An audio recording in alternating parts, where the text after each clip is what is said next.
Eh bien, c'est une instrumentalisation, de sa propre population par le Maroc, pour faire payer, à l'Espagne son, rapprochement avec l'Algérie, en tout cas sa tentative d'enterrer la hache de guerre avec son voisin algérien. Et puis, on peut aussi dire que l'Espagne est dans le viseur des alliés marocains, dans le viseur d'Israël, parce que Pedro Sanchez a plusieurs fois dénoncé le génocide à Gaza, et puis Pedro Sanchez s'en est pris aussi à Donald Trump à plusieurs reprises. Donc, le Maroc a des alliés de poids dans sa volonté de faire reconnaître sa souveraineté sur le Sahara occidental.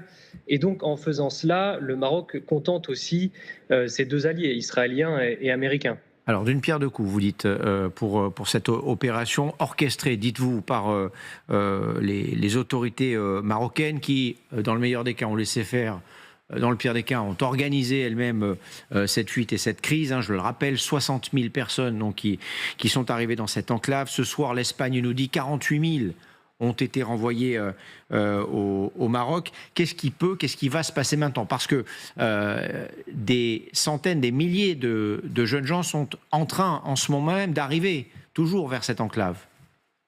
Mais c'est pas nouveau, hein. C'est déjà arrivé par le passé en 2005, en 2018, en 2022 pour Ceuta et pour Melilla.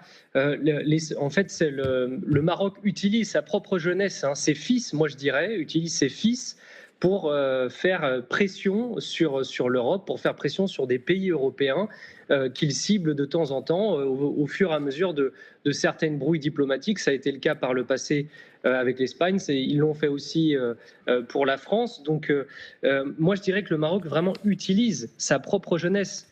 Bon, j'ai quelques chiffres de pauvreté au Maroc. 50% des Marocains de 18 à 29 ans envisagent d'émigrer en Europe.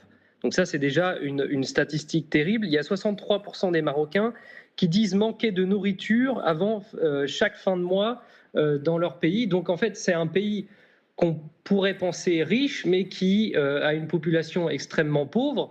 On l'a vu, hein, la révolution, enfin les tentatives de révolte de la Gen Z, ça date de l'année dernière.